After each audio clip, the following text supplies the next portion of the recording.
Hey, I'm back with Shufflebus Season 5, match number 4 versus Leonard the third. Orrick is who he's bringing, and Orrick will definitely win the long game, so my Aradel's on the fast track again.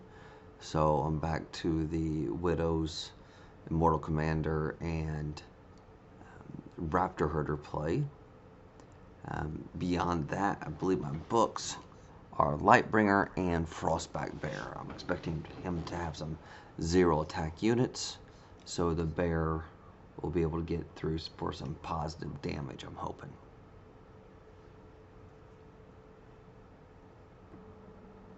It looks as though I lost the basic roll-off here. I have 4 basics to his 4, so I have 5 basics to his 4. So I want to choose for him to go first.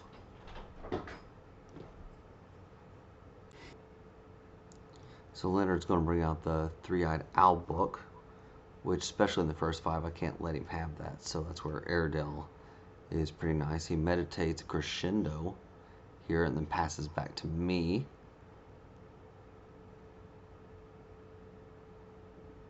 I'm going to get the Lightbringer book on board, so if he brings out his owl, I could, instead of water blasting, potentially force it with the attack, make him waste his owl.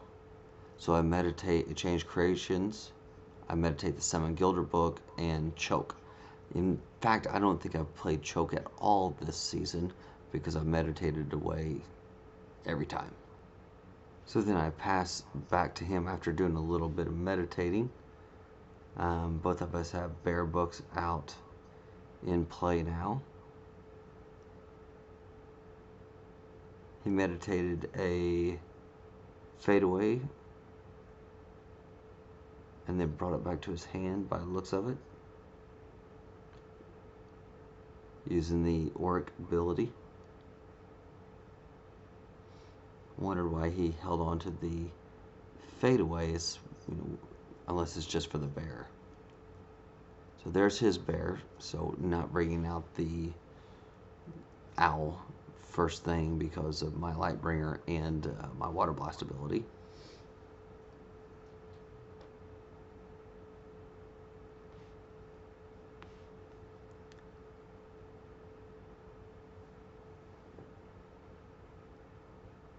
So I need to bring out a bear to match his bear.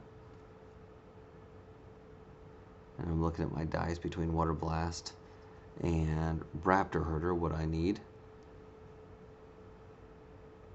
I don't need the charm, but I hate getting rid of a power charm.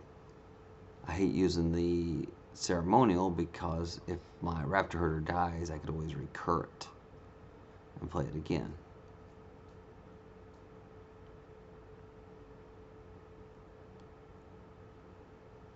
I'm going to go ahead and play my Immortal Commander here.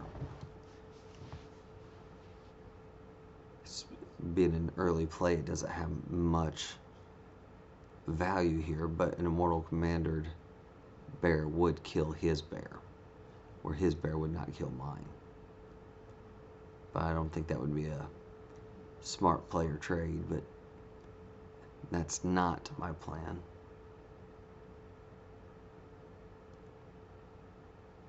So I go ahead and bring out Raptor Herder. And now I'm hoping that he will frog ping the herder or something, or the hatchling, so I can bring out my widows, so I can get a full board quickly.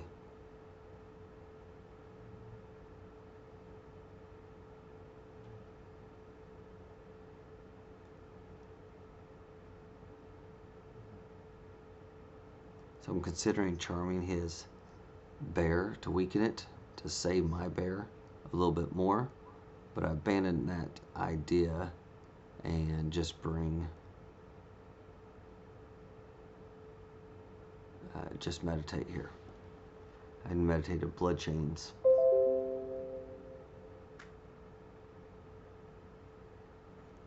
It's been a week since I've played this match.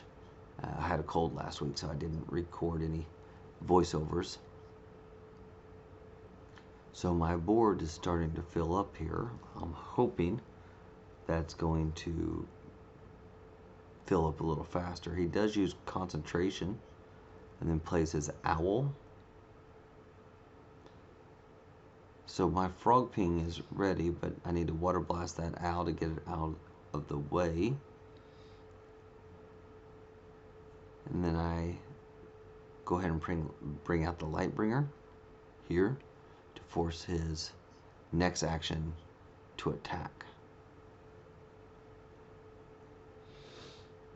Hoping that he attacks one of my smaller units to remove it from the field.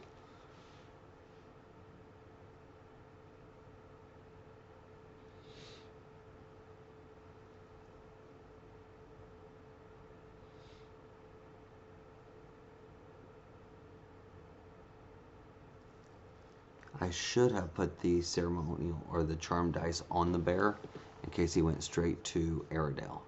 Probably to discourage him from going to Aradel by putting that charm dice on him before I brought out Lightbringer. But I missed that. So there he comes at Aradel, and only my bear can block.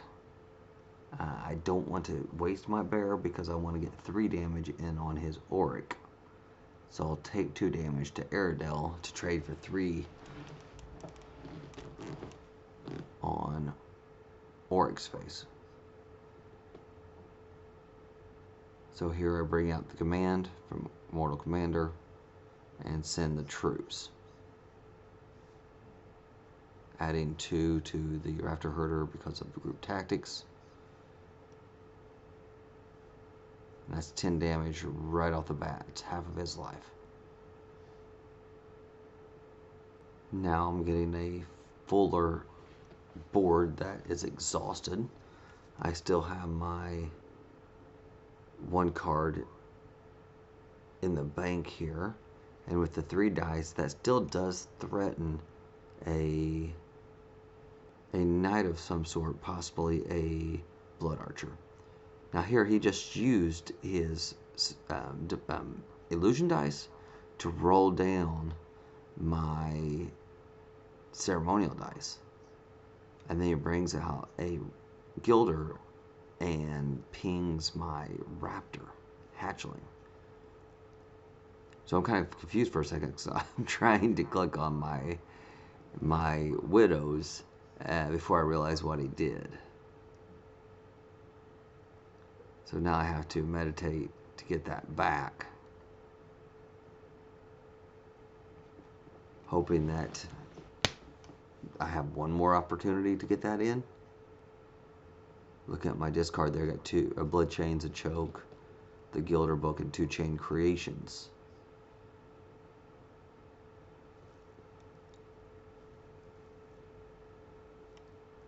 And it brings out an Ancestor Spirit and draws a card. Then he has to place a card back on the pile or underneath the pile. Helps him cycle into the cards he needs into his hand. And I have to pass my main action, not being able to get out my widows. I have to just take the damage from the Ancestor Spirit.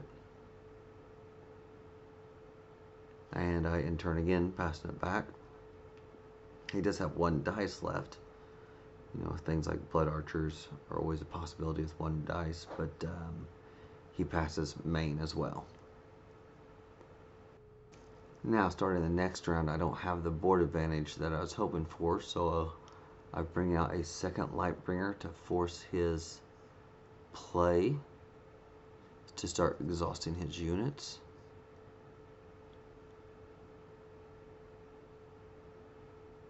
Now I need to meditate some dice here. I meditate a Blood Chains again. And then pass back to Leonard.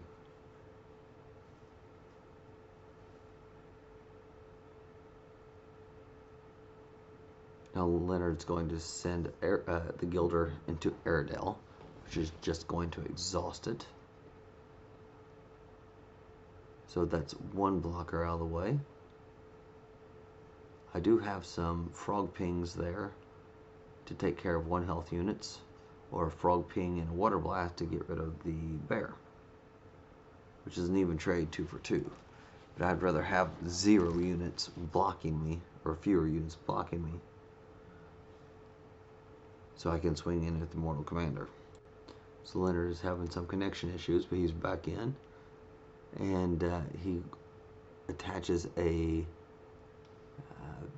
charm dice to my bear, so negating the growth that Immortal Commander would give it.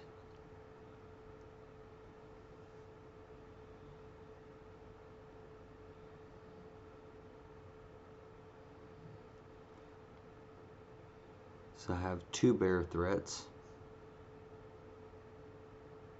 and then I went ahead and used a frog ping to get rid of the Ancestor Spirit.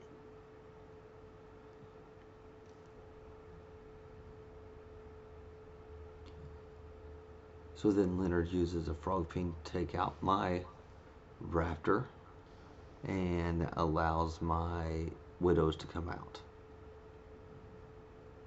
He then dropped a Nature's Wrath. And I remember talking to myself on this, is don't step through that process, because it'll probably hit me with the Nature's Wrath. And I was distracted, I think, momentarily, and when he hit it, I just jumped on it without thinking, and he did exactly what I was expecting him to do.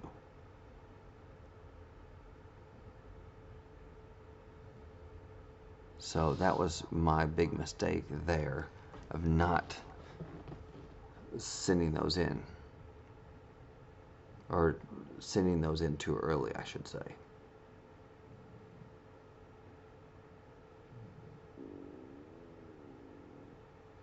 So I went ahead and played Fester on his Frostbite Bear to get rid of it, and then he plays Fester on my Frostbite Bear. Now he uses Concentration, adds another status token to Orrick. He's up to 2, which that isn't bad. He has trouble getting his 2nd and 3rd Orrick books out, which is a boost for me. And he changed one of his nature dice to a frog power. Passes back to me. Well, kind of in a pinch here. He has a lot more dice advantage than I do, since I attempted to play the widows, poorly play the widows. So attaching massive growth to my bear could work, but he could easily bring out his own bear to block that. So I go ahead and charge up the bear and attack for 3, well, 2 I guess, onto Orrick. Probably a little premature, but I needed a main action there.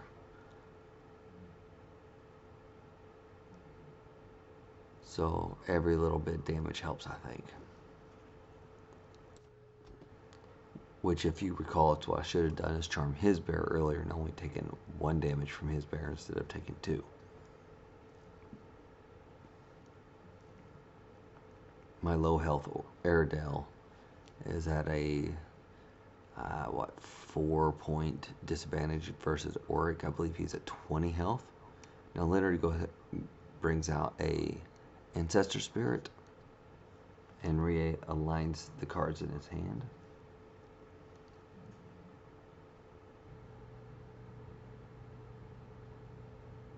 So Leonard moves the card to the bottom of his hand, passes it back over to me.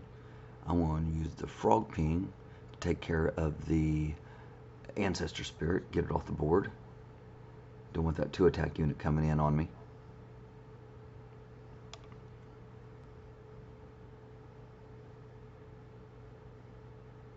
So Leonard meditates Kneel from his deck, which is one of the more damaging cards to me, to get a ceremonial power symbol here.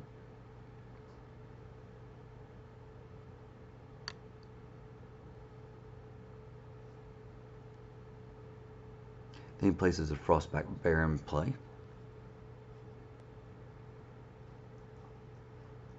I just passed my main action here. He brings out a Raptor and a Hatchling.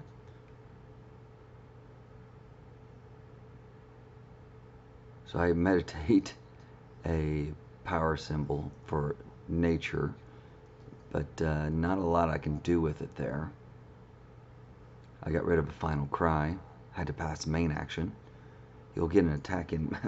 My first thought was I was going to be able to frog ping the half-drilling away, but both are side actions. So that's why I did that just on a whim there. So I take some damage from that. And then I have to pass, actually going to go ahead and use the frog that I meditated, not let it go to waste, and get rid of the Raptor Hatchling for next turn. And then I believe it's just a pass at this point. Except that Leonard slips a fadeaway onto my Frostback Bear. So I wasn't a fan of that move, but it happens. So after that we pass.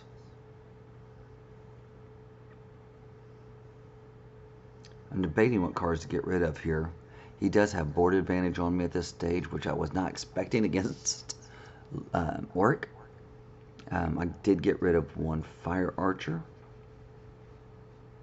which allowed me to get a Molten Gold and a Raptor Herder and a Final Cry. So Leonard's turn here. He goes and attacks Aradel with Frostback Bear. Aradel takes the 2 damage. I'm up to 11 damage. I don't mind trading some damage even though the Aradel has low health because I want to race and get more damage on. So with his bear out of the way and not being able to block my units, I'm okay with that. And then he meditates Molten Gold to get a horsepower, sympathy power, and then uses the Orrick's ability to put Molten Gold back into his hand. He doesn't have the dice for it, but I'm getting pretty close on health. So that Molten Gold was not what I wanted to see. So he passes it back to me here.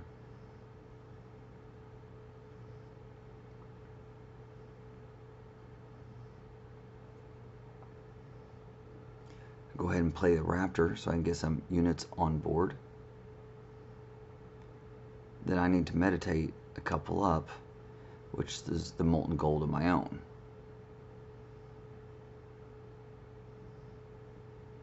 I go ahead and meditate a 3rd ceremonial power symbol there. So I meditated away a Sleeping Widow's, Molten Gold, and Immortal Commander.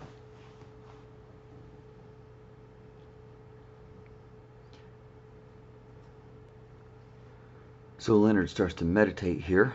He's working up those power dice to get to Molten Gold, and gets rid of a Grave Knight and a Hunt Master.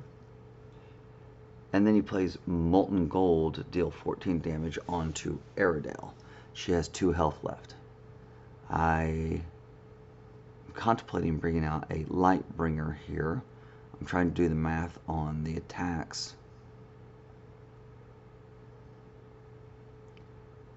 So there's a Lightbringer, which is going to force his attack. So basically the main reason I did it is I didn't want him to have a main action to bring out another unit. Because if he had a main action and he brought out another blocker, then it just keeps delaying things, and I think he's at the advantage. So he can attack with a 0 attack Gilder, or he can attack with the 1 attack Raptor. So here we have a Raptor attacking the Hatchling. I need that Hatchling online for the Immortal Commander. So I send the damage over to Aradel here, and I allow her to block that. That moves me up to 15 damage. I'm 1 away. If he has a choke in hand, I'm done for. So I'm calculating the math here. I think if I block with that, or Immortal Commander makes the hatchling worth 3, the herder worth 2, and the Lightbringer worth 2. He'll use the Gilder to block 2 of those, and it's 5 damage going through. So I put the damage in on